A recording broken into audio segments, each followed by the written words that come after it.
What we're going to talk about here now for maybe the next, I don't know, 15 or so minutes, 20 minutes, I don't know what it is, 15, 20, is how to facilitate a conversation. Now, you know, we're going to try to get these groups such to where not everybody's a Bible teacher. Some people are, many people are not. And one of the things that can happen in a small group is you can still have a good discussion, even if you're not a teacher. And that's what we want to learn, what that skill looks like, because, you know, as the number of small groups would grow, chances are there's going to be people leading them who are not teachers. And that's okay. They can still love people. They can still be hospitable. They can still have people in their home. And they can still generate a good conversation. So Gary's going to come and teach us some things about how to facilitate a conversation. It's actually something he does for a living now. And then we're going to do a little bit of a practice session on some of the things we learned. So come on up, Gary.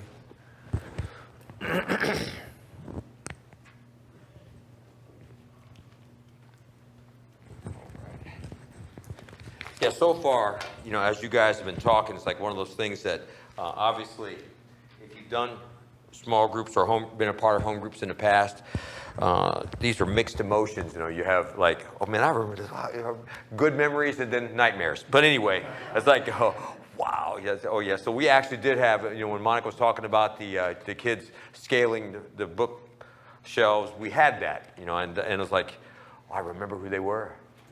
I remember that whole thing, and it was just, and then we were talking about, you know, we had, we had the home group at Buzz and Stacy Hatton. Remember them? Oh yeah. Oh yeah, and I remember our group, we might have had 6 adults and 48 kids. All under the age of 3. Oh my gosh, and then that, you know, and Lori was talking about that, we had the mayhem room. And we would send them upstairs, and then when they would come down at the end of the evening, I mean, the kids would literally be sweating from how much activity was going on up there. You could hear it, you know, the house is coming down. So anyway, it was quite the experience. But I think a lot of things that have been covered as far as home groups and what to expect. But when we're talking about facilitating is a little bit different. And it's kind of approaching it from a different perspective. And I look at it from, I left my Bible. I'm going to step out just a minute here. One of the things that I think with home groups, or the idea of actually leading a home group, people get intimidated by the fact that they don't feel qualified. It's something that, you know, hey, look, I'm not, well, especially when we're talking about, you know, being scripturally sound and all of these things. And, you know, man, you know, I don't know about you guys, but as soon as somebody starts talking about being scripturally sound, I get a little bit queasy in my stomach, because you know, the older we get, the less we know. You know, and I'm going, okay, look, I would have probably said at 25, I'm scripturally sound. I know everything. And now here I am now, 59, I'm going, oh, I don't know. Maybe I'm not qualified. Because, you know, there's a lot of stuff to know, and we just don't have the capacity to know it all. So with facilitating is a whole different approach. And if you guys look at Ephesians chapter 4, verse 12, I think the overall objective in any of the things that we do is actually, and it says this, and actually, you know, Paul's writing in Ephesians, and it's one of my favorite passages, especially when you're dealing with the fivefold. But it talks about, verse 12, it says this: the purpose of the fivefold is to equip the saints for the work of ministry, for the edifying of the body of Christ. And so what our objective is to equip the body to operate and be used by God for the overall purpose of ministry. You know, and so that means that there are going to be people out there that are actually going to be ministering before they're quote unquote qualified. It's like, you know, when people start families, they start families long before they're qualified.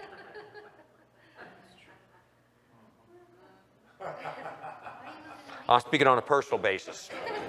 Look, man, it's like, and we deal with this all the time. So I just really, when you look at facilitating, you look at facilitating from that standpoint. You know, somebody being able to facilitate a group is not the bar for that is not as high as it would be as being an elder or a teacher or that type of thing. You really have to be hospitable, what we're talking about. Open up your house to people. And then when you have them come in, facilitating means just that. You're going to facilitate a conversation. That's what you're going to do. And it's like, if you want to image it, now I want to make sure we understand that there's going to be, I'm just assuming the groups are going to be different, and there's going to be some groups that are going to be like this. Not saying that that's going to be your group, but I find it to be a lot of fun to be able to facilitate a group as opposed to the traditional, they come to hear you speak. I like the idea of getting people engaged and being able to talk things out, because I find that people, when they talk it out and it becomes their idea, they're more apt to apply it as opposed to hearing it from you. So I think there's a good principles in those things. And so one of the things that we do, one of the principles that we have instilled in our idea of facilitating is this: that when you're facilitating a group, think of it like this. You're like an orchestra.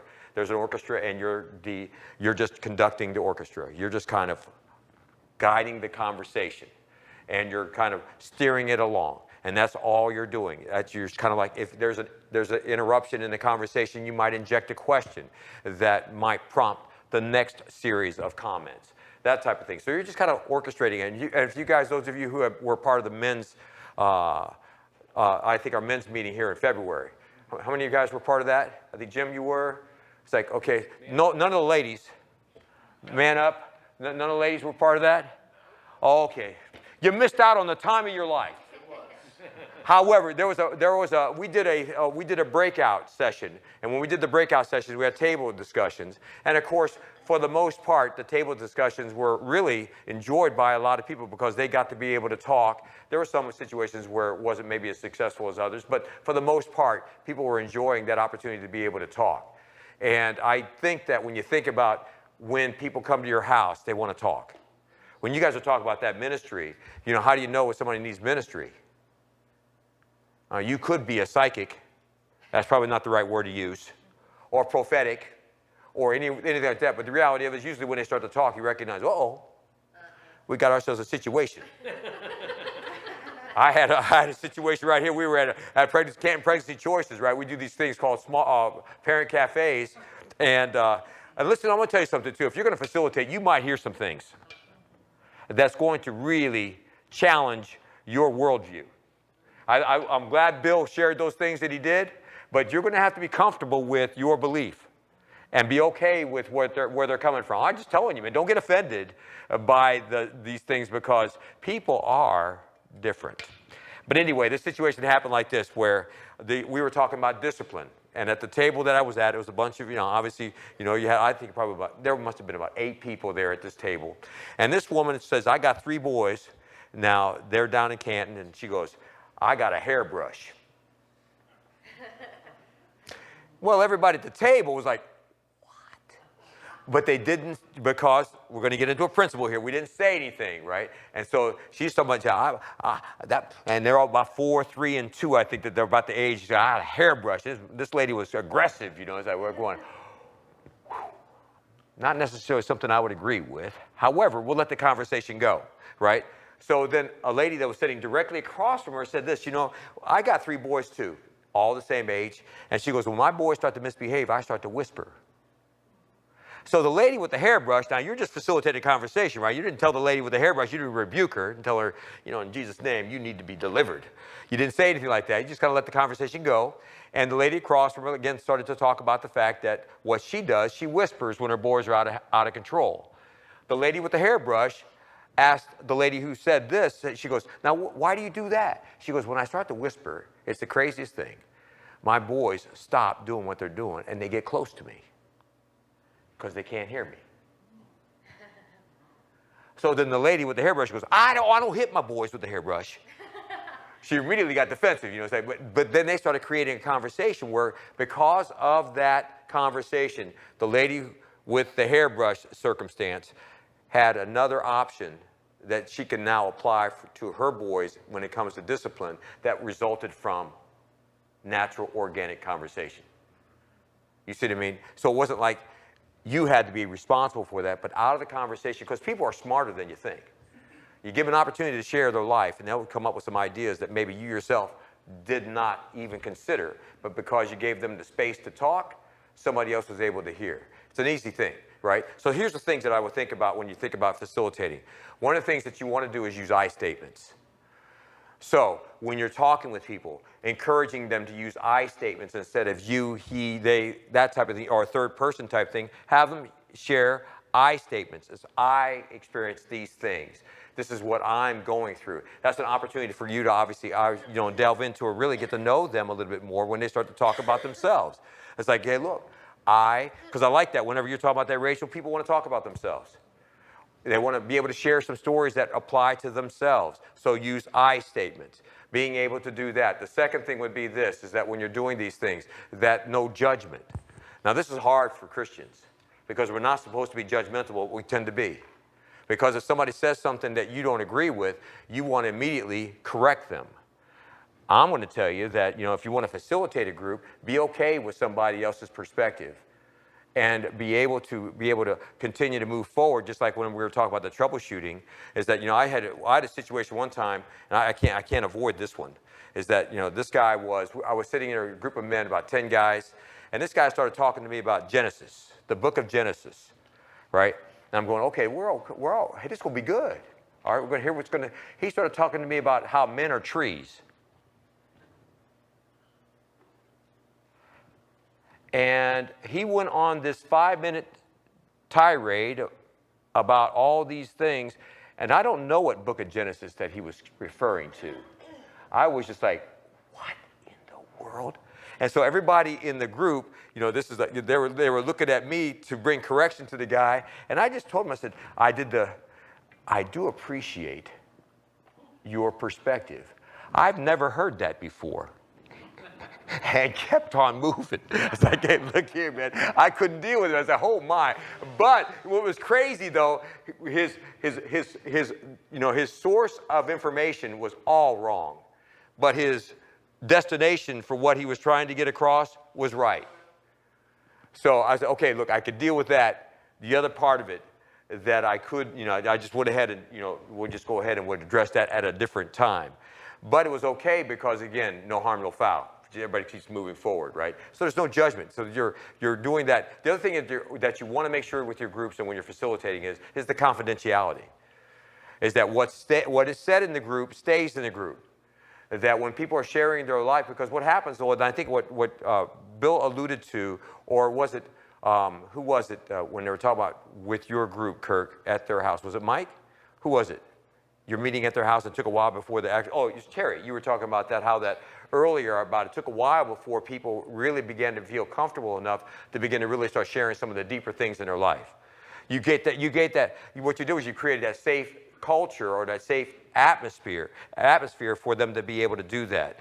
So when somebody says, hey, look, can they lead a small group? Certainly they can lead a small group. Because when you look in the book of Acts, people were leading small groups in their houses. What qualified them to lead the small group really was their house and food.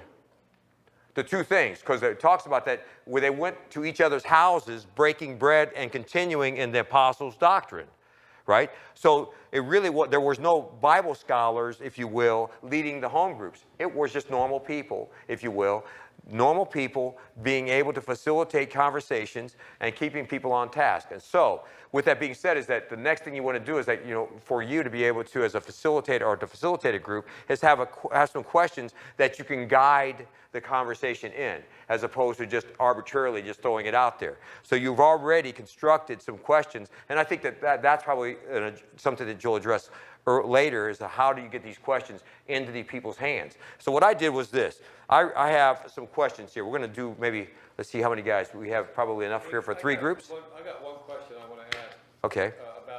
About this. Yeah. And I'm not pushing back on it. I just want to know. I want to know how you reconcile. Okay. Sure. So I understand the concept you're saying, but then in Bill and Ted's thing, somebody came up with something that was really off the wall. Sure. And let's say you have a group full of young Christians, new right. Christians. Right. Somebody says something that's off the wall. I mean, you have to address it somehow. Mm-hmm. How would you do that in this kind of? I think that, one of the things that for us to review is one of the ways that I feel like that, that you can actively or effectively address the issue without being offensive is something similar to what Ted talked about earlier, is being able to, hey, look, I appreciate where that's coming from. When we can talk about that maybe at a different time. Yeah, sidebar. That way you're not, because again, I look at Acts chapter 17, whenever Andronicus did not have the full concept of the gospel, they listened to him and then they took him to the side. They said, have you not heard about the rest of this? Right. Being able to, I believe it's Acts 19, where you're talking, is that right? Let me look, make sure we're on the right page. Is it close? Apollos? No. No, that was a different one. Okay, so let's look at this here. That way we can look at this. Because I think, again, there's a lot to be, when you're protecting the integrity of the group, being able to address a situation like that. So like, for example, if an individual is off base, what happens to the next individual that might say something wrong? You want to make sure that you're handling it in a way that encourages people to share their perspective without being singled out. So it's really important to think about that.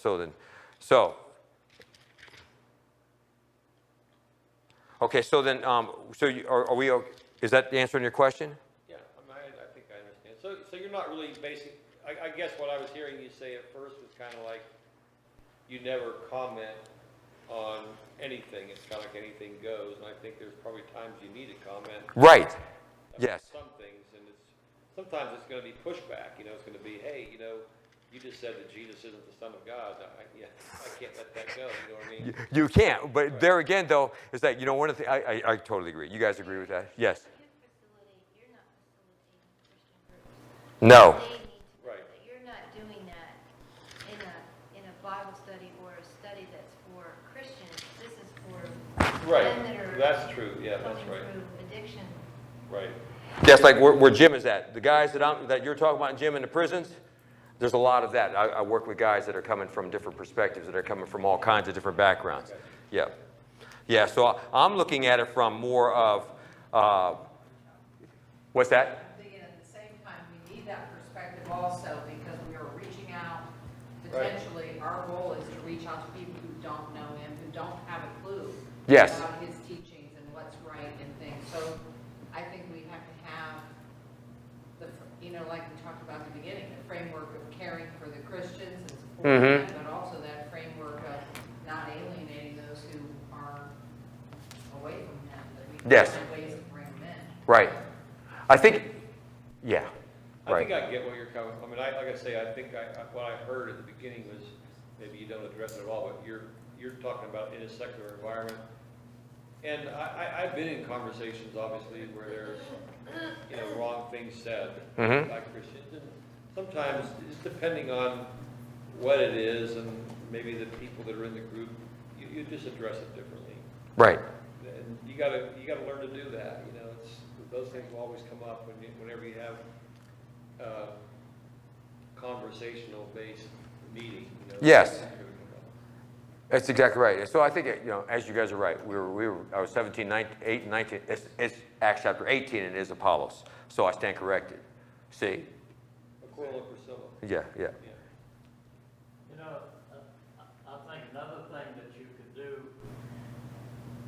on the next meeting, say, Brother John he made a good statement last week about, I mentioned what he said about Genesis.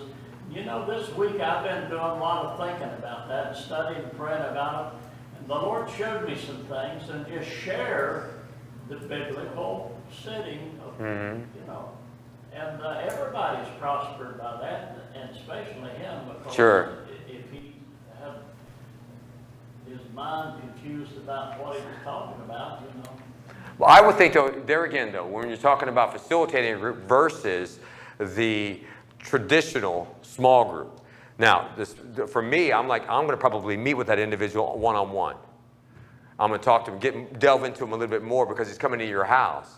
And I'm going to talk to him more from that perspective. And then, a lot of times, like I said before, a lot of these things get fleshed out in the conversation. So, for example, if you're looking at this and all of a sudden somebody else is in the group, well, I don't see it that way. Oh, okay, so then how do you see it?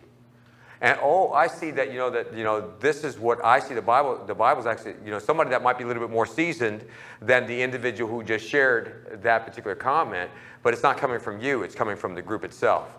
Does that make sense to you? But if it's not addressed in the group, obviously you got to address the situation. If it's not, if it's where it has to be addressed, you can address it. But there again, we're talking about different skill level. Somebody's going to facilitate a group, but they're not going to be an elder or an ordained teacher in the church. They're going to be someone who is just really launching out into hosting people into their house.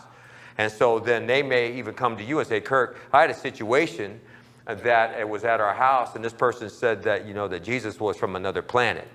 Right. How can you help me?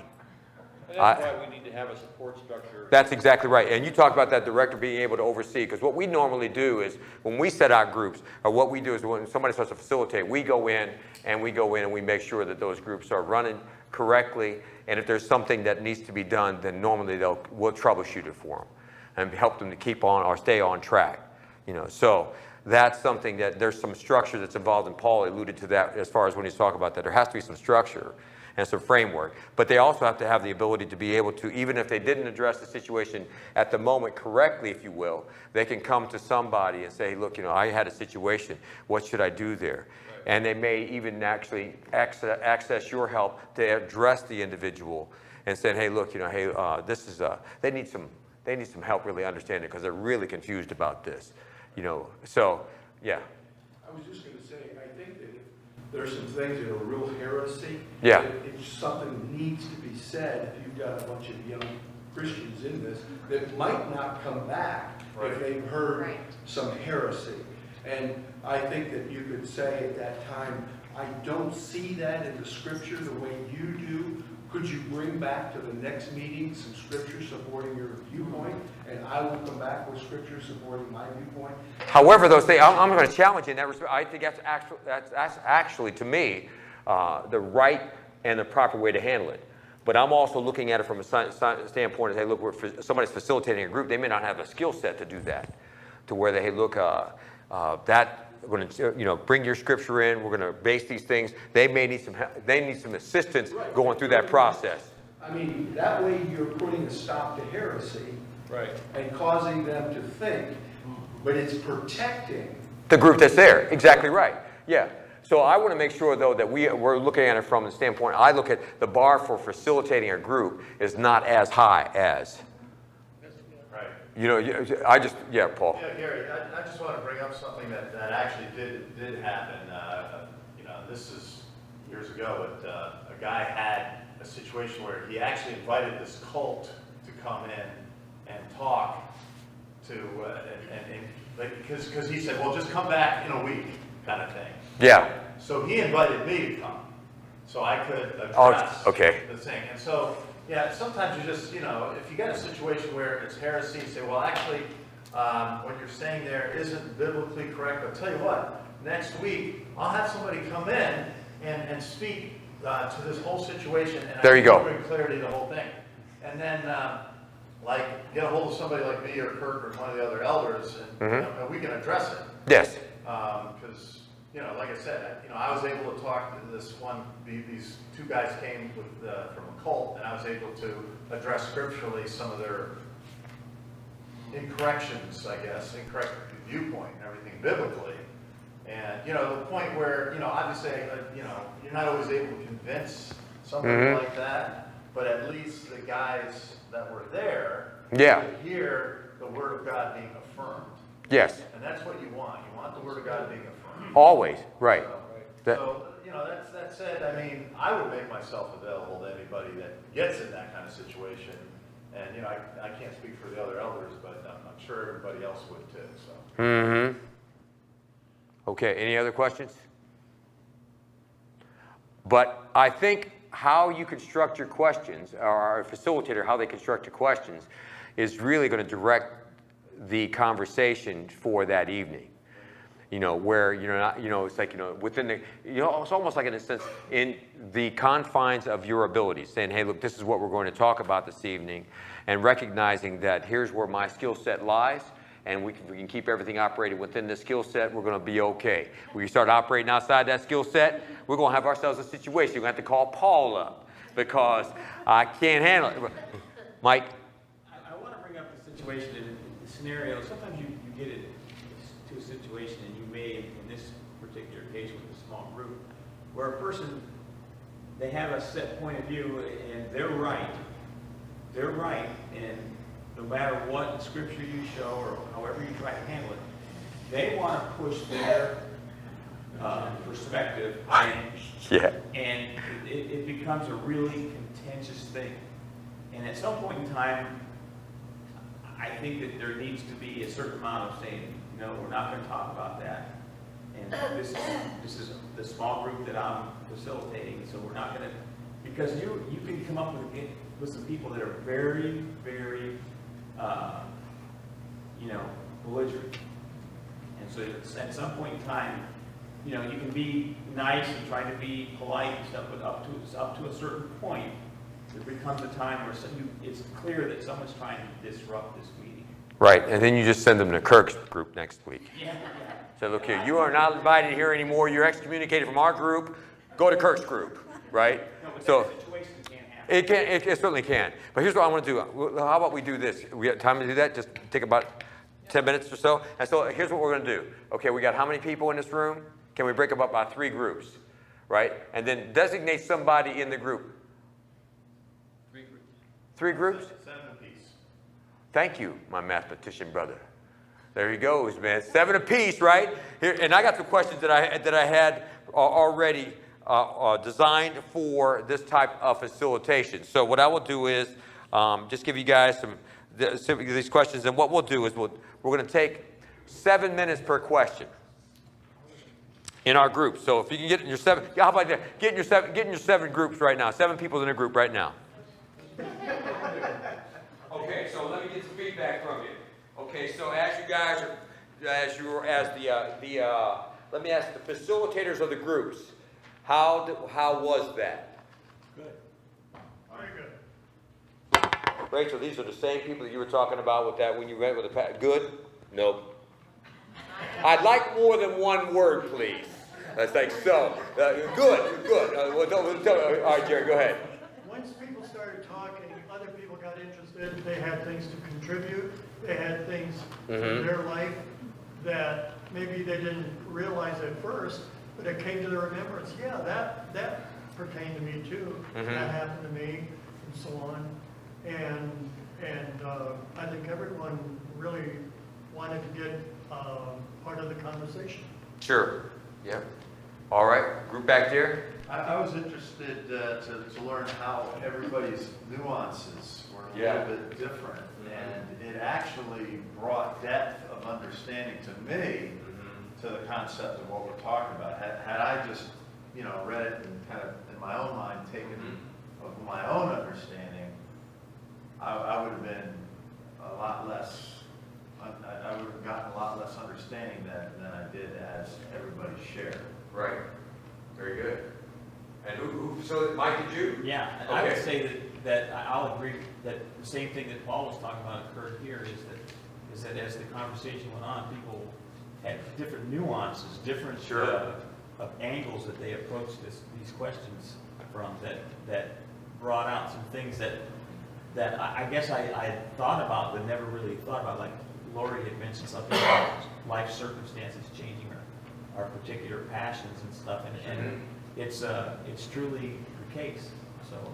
Very good. All right, so now let's, on the flip side of this, somebody who was the participant in the group, give me your perspective of what it was like. So somebody in the group can speak up. Okay, Lori. I felt like everyone's perspective was so different. I mean, it was like they took a completely different angle, like Gordon from Jack, from Terry and Jim, like everybody had something completely different, and even what I thought was completely different. But as I listened to everybody, then I felt like the Lord began just like speaking to me. And I started we were talking about hearing from God, and then as you were speaking, I was feeling like the Lord was speaking to me through what He was saying. And that was Jack? really cool. You mean Yes. Jack? Yes. All right.